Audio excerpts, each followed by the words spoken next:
dengan penuh rasa tanggung jawab dan dengan semua kekuatan yang ada pada jiwa dan raga kami. Kami akan menjalankan kepemimpinan pemerintah Republik Indonesia, kepemimpinan negara dan bangsa Indonesia dengan tulus, dengan mengutamakan kepentingan seluruh rakyat Indonesia, termasuk mereka-mereka yang tidak memilih kami. Kami akan mengutamakan kepentingan bangsa Indonesia, kepentingan rakyat Indonesia di atas segala kepentingan, di atas segala golongan, apalagi kepentingan pribadi kami. Saudara-saudara sekalian, tantangan, rintangan, hambatan, dan ancaman yang dihadapi oleh bangsa Indonesia di tengah dinamika dan pergolatan dunia tidak ringan. Saudara-saudara sekalian, kita faham, kita mengerti bahwa karunia yang diberikan oleh Yang Maha Kuasa kepada kita sungguh sangat besar dan sungguh sangat beragam. Kita memiliki luas wilayah daratan dan lautan yang sangat besar. Kita memiliki kekayaan alam yang sangat besar. Kita mengerti bahwa sumber alam ini terdiri dari sumber-sumber alam yang sangat penting untuk kehidupan manusia di abad ke-21 dan seterusnya. Namun, di tengah segala karunia tersebut, di tengah segala kelebihan yang kita miliki, yang memang membuat kita harus menghadapi masa depan dengan optimis, tetapi kita pun harus berani untuk melihat hambatan, tantangan, rintangan, ancaman, dan kesulitan yang ada di hadapan kita. Saya selalu mengajak saudara-saudaraku sebangsa dan setanah air untuk menjadi bangsa yang berani, bangsa yang tidak takut tantangan, bangsa yang tidak takut rintangan, bangsa yang tidak takut ancaman. Saudara-saudara sekalian,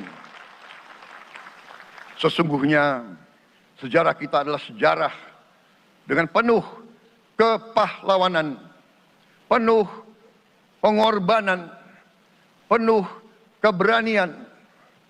Tidak hanya pemimpin-pemimpin, tapi keberanian rakyat kita menghadapi segala tantangan, bahkan invasi-invasi dari bangsa lain. Saudara-saudara sekalian, kita faham dan kita mengerti bahwa kemerdekaan kita bukan hadiah. Kemerdekaan kita dapat dengan pengorbanan yang sangat besar. Saudara-saudara sekalian, dan kita harus faham dan ingat selalu, pengorbanan yang paling besar adalah pengorbanan dari rakyat kita yang paling miskin. Wong cilik yang berjuang, yang memberi makan kepada pejuang-pejuang.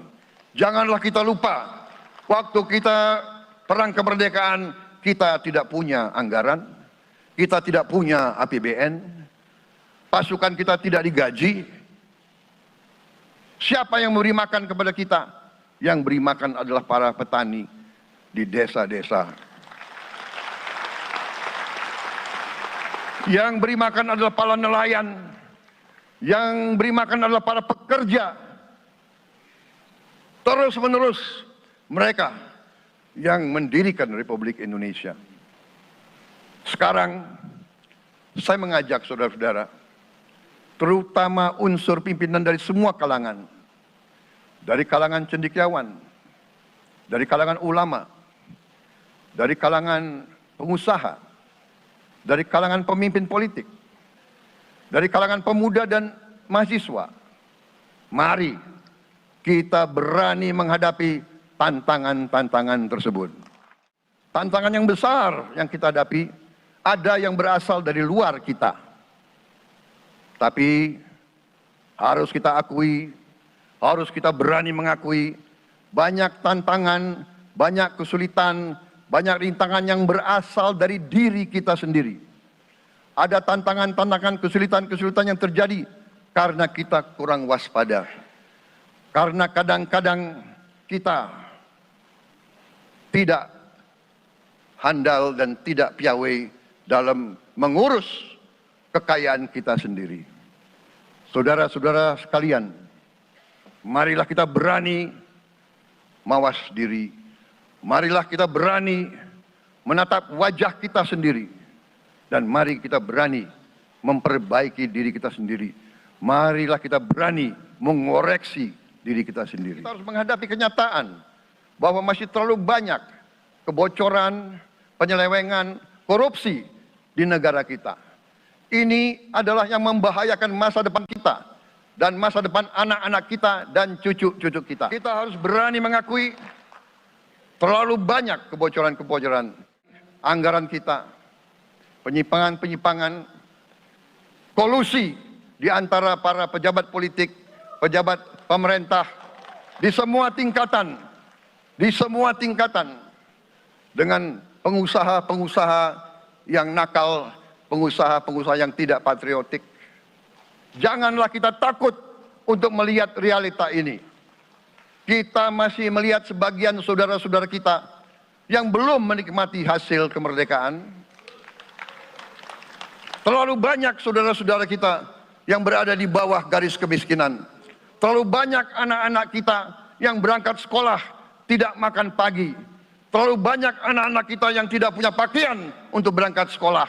Saudara-saudara sekalian, sebagai pemimpin politik, jangan kita terlalu senang melihat angka-angka statistik yang membuat kita terlalu cepat gembira, terlalu cepat puas, padahal kita belum melihat gambaran sepenuhnya. Kita merasa bangga bahwa kita diterima di kalangan G20. Kita merasa bangga bahwa kita disebut ekonomi ke-16 terbesar di dunia. Tapi, apakah kita sungguh-sungguh paham? Apakah kita sungguh-sungguh melihat gambaran yang utuh dari keadaan kita? Apakah kita sadar bahwa kemiskinan di Indonesia masih terlalu besar? Apakah kita sadar bahwa rakyat kita dan anak-anak kita banyak yang kurang gizi? Banyak rakyat kita yang tidak dapat pekerjaan yang baik. Banyak sekolah-sekolah kita yang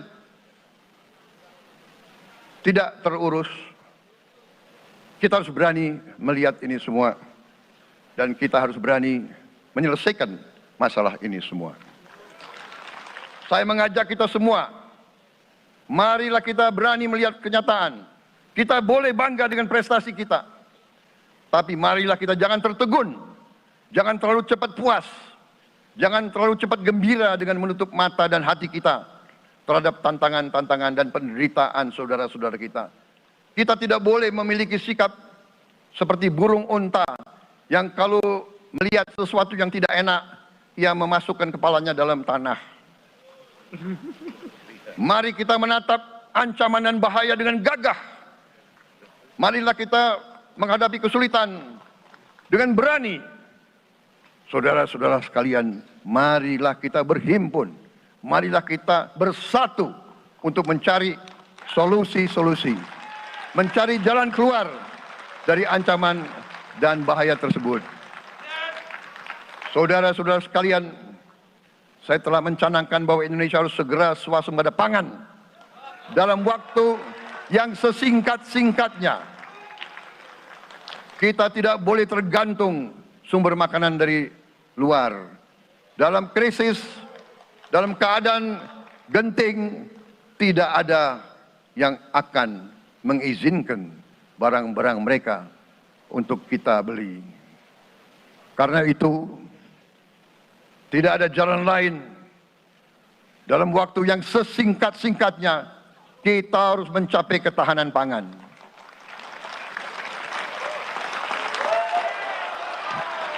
Kita harus mampu memproduksi dan memenuhi kebutuhan pangan seluruh rakyat Indonesia.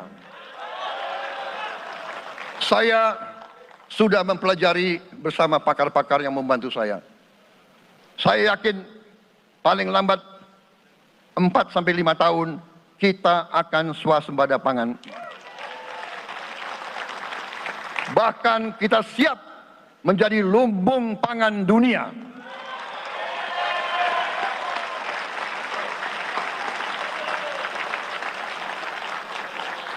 Saudara-saudara sekalian,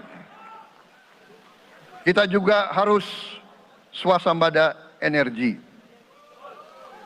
Dalam keadaan ketegangan, dalam keadaan kemungkinan terjadi perang di mana-mana, kita harus siap dengan kemungkinan yang paling jelek. Negara-negara lain harus memikirkan kepentingan mereka sendiri. Kalau terjadi hal yang tidak kita inginkan, sulit akan kita dapat sumber energi dari negara lain. Karena itu, kita harus swasembada energi dan kita mampu untuk swasembada energi. Kita diberi karunia oleh Tuhan Maha Besar, tanaman-tanaman yang membuat kita bisa tidak tergantung bangsa lain. Tanaman-tanaman seperti kelapa sawit bisa menghasilkan solar dan bensin. Kita juga punya tanaman-tanaman lain seperti singkong, tebu, sagu, jagung, dan lain-lain. Kita juga punya energi bawah tanah, geotermal yang cukup. Kita punya batu bara yang sangat banyak. Kita punya energi dari air yang sangat besar. Saudara-saudara sekalian, pemerintah yang saya pimpin nanti akan fokus untuk mencapai swasembada energi. Kita juga harus mengelola air kita dengan baik. Alhamdulillah kita punya sumber air yang cukup dan kita sudah punya teknologi menghasilkan air yang murah dan yang bisa memenuhi kebutuhan kita. Saudara-saudara sekalian, juga semua subsidi, bantuan kepada rakyat kita yang masih dalam keadaan susah, harus kita yakin subsidi-subsidi itu sampai kepada mereka yang butuhkan.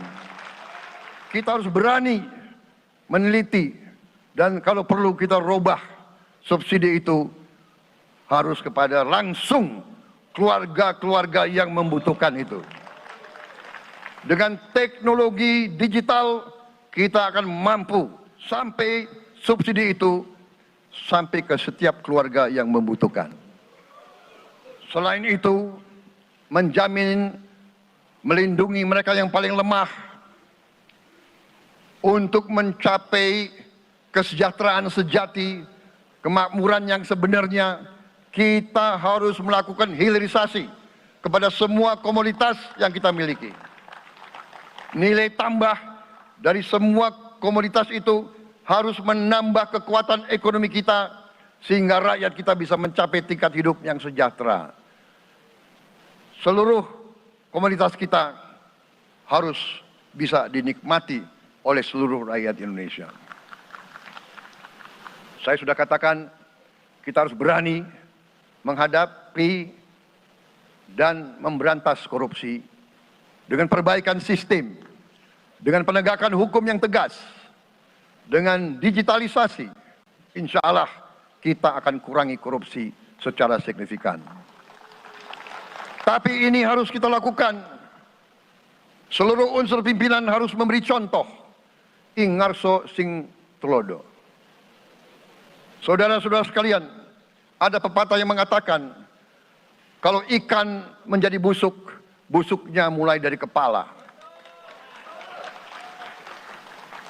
Semua pejabat dari semua eselon dan semua tingkatan harus memberi contoh untuk menjalankan kepemimpinan pemerintahan yang sebersih-bersihnya. Mulai dengan contoh dari atas, dan sesudah itu penegakan hukum yang tegas dan keras. Saudara-saudara sekalian, semua kita percaya dan kita yakin kita akan punya kekuatan untuk bisa menghilangkan kemiskinan dari bumi Indonesia. Ini sasaran yang berat. Bahkan banyak yang mengatakan bahwa ini sesuatu yang tidak mungkin. Saudara-saudara, pemimpin yang berani, pemimpin yang baik akan terpanggil untuk menghadapi yang tidak mungkin dan mencari jalan agar yang tidak mungkin kita atasi. Bangsa yang berani adalah bangsa yang bisa bikin yang tidak mungkin menjadi mungkin. Kita perlu suasana kebersamaan. Kita perlu suasana persatuan. Kita perlu kolaborasi kerjasama, bukan cekcok yang berkepanjangan. Kita perlu pemimpin-pemimpin yang tidak caci maki, pemimpin-pemimpin yang arif, yang bijaksana, yang mengerti dan cinta budaya dan sejarah bangsa sendiri, yang bangga dengan adab, tradisi, dan adat bangsa kita sendiri. Kita dari sejak dahulu, pemikiran, kehendak, dan rancang bangun pendiri-pendiri bangsa kita, dari sejak awal bangsa ini berdiri, kita ingin menjadi bangsa yang berdemokrasi. Kita menempatkan kedaulatan rakyat setinggi-tingginya. Dalam dasar negara kita, Pancasila, kerakyatan merupakan sendi utama dari kelima sila yang kita junjung tinggi. Kerakyatan yang dipimpin oleh hikmat kebijaksanaan dalam permusyawaratan perwakilan. Kita menghendaki kehidupan demokrasi, tapi marilah kita sadar bahwa demokrasi kita harus demokrasi yang khas untuk Indonesia. Demokrasi yang cocok untuk bangsa kita. Demokrasi yang berasal dari sejarah dan budaya kita. Demokrasi kita harus demokrasi yang santun. Demokrasi di mana berbeda pendapat harus tanpa permusuhan. Demokrasi di mana mengoreksi harus tanpa caci maki. Bertarung tanpa membenci. Bertanding tanpa berbuat curang. Demokrasi kita harus demokrasi yang menghindari kekerasan, yang menghindari adu domba, yang menghindari hasut menghasut. Demokrasi kita harus demokrasi yang sejuk, demokrasi yang damai, demokrasi yang menghindari kemunafikan. Hanya dengan persatuan dan kerjasama kita akan mencapai cita-cita para leluhur bangsa kita. Bangsa yang gemah ripah loh jinawi, toto tentrem kerto raharjo. Bangsa yang baldatun, tojibatun, warobun gofur. Bangsa di mana rakyat cukup pangan, cukup sandang, cukup papan. Cita-cita kita adalah melihat wong cilik iso gemuyu. Wong cilik bisa senyum, bisa ketawa. Saudara-saudara sekalian, kita harus ingat bahwa kekuasaan itu adalah milik rakyat. Kedaulatan itu adalah kedaulatan rakyat. Kita berkuasa seizin rakyat. Kita menjalankan kekuasaan harus untuk kepentingan rakyat. Kita harus selalu ingat, setiap pemimpin dalam setiap tingkatan harus selalu ingat, pekerjaan kita harus untuk rakyat.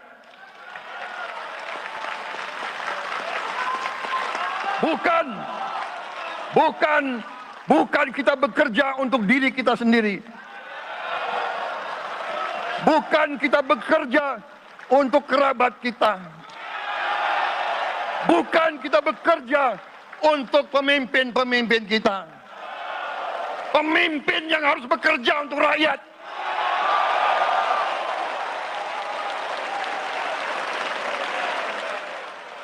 Kita harus mengerti selalu, sadar selalu bahwa bangsa yang merdeka adalah bangsa di mana rakyatnya merdeka.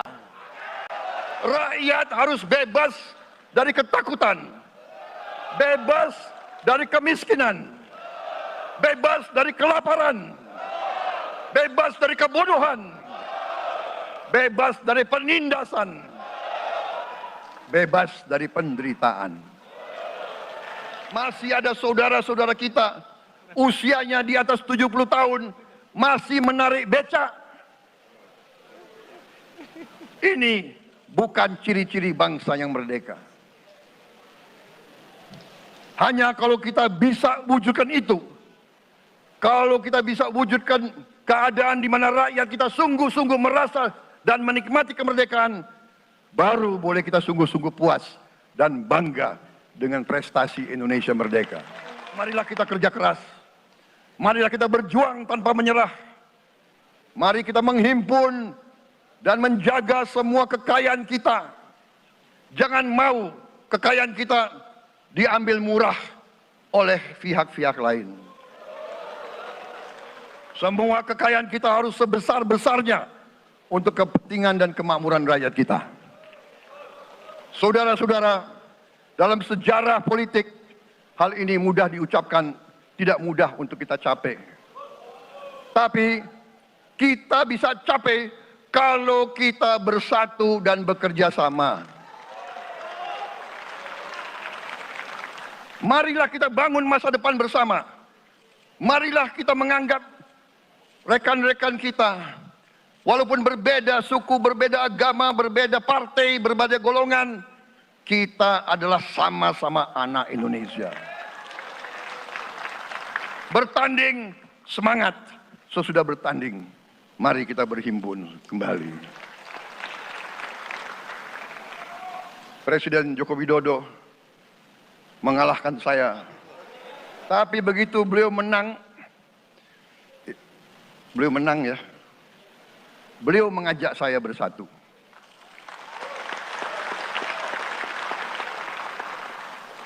Dan saya menerima ajakan itu. Sekarang saya yang menang. Dan saya mengajak semua pihak, ayo bersatu.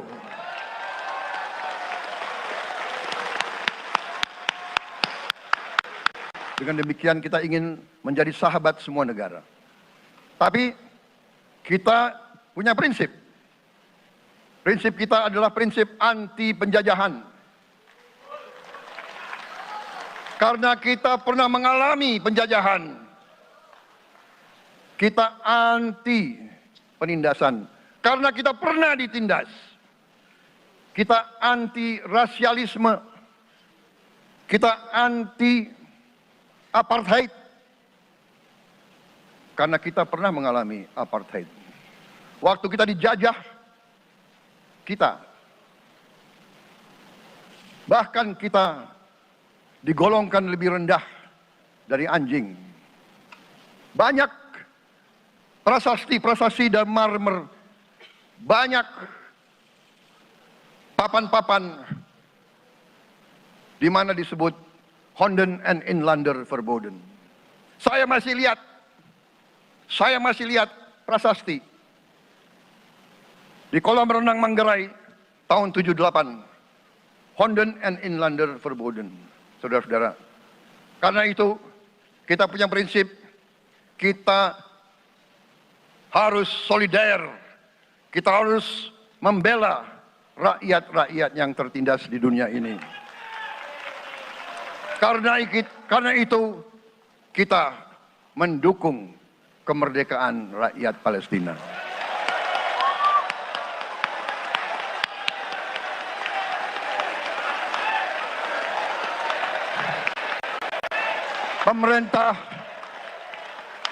Pemerintah Presiden Joko Widodo sudah mengirim banyak bantuan. Hari ini kita punya tim medis yang bekerja di Gaza, di Rafah, dengan risiko yang sangat tinggi. Dokter-dokter kita, perawat-perawat kita sudah bekerja sama di Rafah, di Gaza bersama saudara-saudara kita dari Uni Emirat Arab. Dan kita pun siap untuk mengirim bantuan yang lebih banyak. Dan kita siap untuk evakuasi mereka-mereka yang luka dan anak-anak yang trauma dan korban. Kita siapkan semua rumah sakit tentara kita dan nanti rumah sakit lain untuk membantu saudara-saudara kita yang menjadi korban perang yang tidak adil. Akhir kata, saya mohon doa restu saudara-saudara. Mari kita bangun Indonesia di atas landasan yang sudah dirintis oleh pendahulu-pendahulu kita. Mari kita belajar semua kekurangan kita akui dan kita perbaiki. Hentikan dendam, hilangkan kebencian, bangun kerukunan, bangun gotong royong. Itu kepribadian bangsa Indonesia. Itu ajaran Bung Karno sendiri. Semoga Tuhan yang Maha Besar, Allah Subhanahu wa Ta'ala, yang memiliki sekalian alam, semoga melindungi kita semua. Semoga menyertai kita semua dalam perjalanan kita, dalam pengabdian kita kepada bangsa negara dan rakyat kita.